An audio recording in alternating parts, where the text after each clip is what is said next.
আল্লাহকে ভয় করে শব্দের ভেতরে যে ব্যাখ্যাগুলো আমাদের এই বাংলাদেশ ভারত পাকিস্তানে চলে, একটা স্বাভাবিক ব্যাখ্যা এখন নিয়ে আসা লাগবে। ইত্তাকুল্লাহ, তাকওয়ার ব্যাখ্যা আধুনিক ভাবে সব চাইতে সুন্দর ব্যাখ্যা আমার কাছে মনে হয়। আল্লাহর ভয় তো আছেই, আল্লাহর নিষিদ্ধ কাজগুলো ঘৃণা করে ছেড়ে দেওয়ার নাম তাকওয়া। এবং যেই বিষয় আমরা আছি দুনিয়াতে, ওই বিষয়ের উপরে দক্ষতা অর্জন করে, ওই বিষয়ের উপরে জ্ঞান অর্জন করে ওটা দুনিয়ায় কাজে লাগানোর নাম তাকওয়া।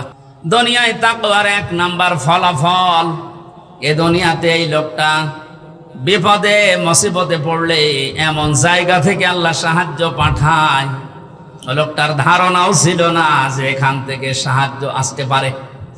সত্যি যদি আপনার তাকওয়া অর্জন হয়, এটা আপনি দেখতে পারবেন। 2010 সালে আমি বিশ্ববিদ্যালয়ে ভর্তি হয়েছিলাম। এর আগে যেখানে সূরা মায়েদার 67 নাম্বার আয়াতের বাস্তব প্রেক্ষাপট আমি নিজের জীবনে পেয়েছি।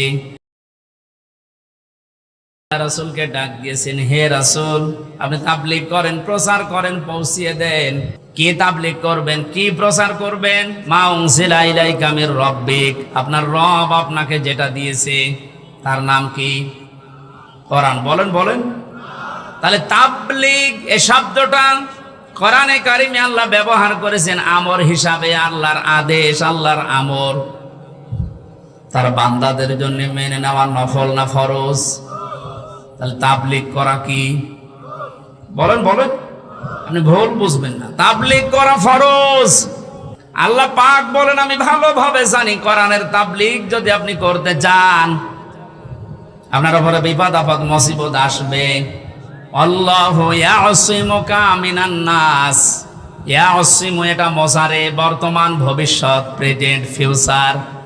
শুধু বিশ্ব নবীকে আল্লাহ এক আদেশ দেননি, হে নবী কিয়ামত পর্যন্ত এই আয়াতটা কোরআনে থাকবে না থাকবে না?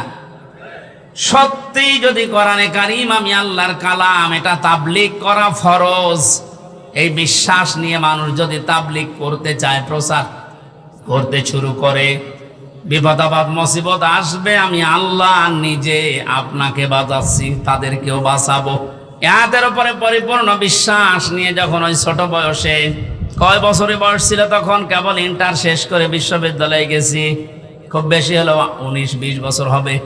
এই 20 বছর বয়স থেকে আমি দেখেছি কোরআনে কারিমের সঠিক তাবলীগ করার কারণে, যদি ওই সময় আমাকে পুলিশ ধরেছিল, হাজতে নিয়েছিল, জেলে গিয়েছিলাম, আল্লাহ এমন ভাবে বাঁচিয়েছে, তা আমারও বিশ্বাস হয়নি যে এভাবে বাঁচা যায়।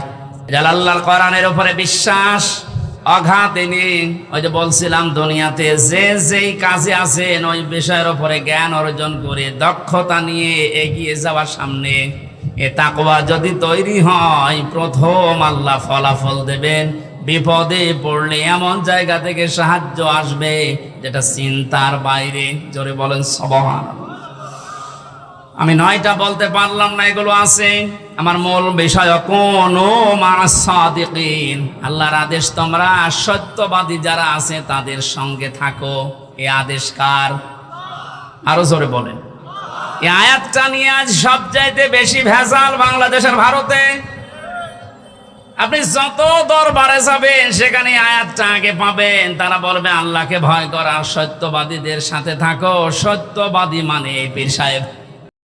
अच्छा सुनो, सब्सक्राइब करते वक्त ना घंटी बजा दे।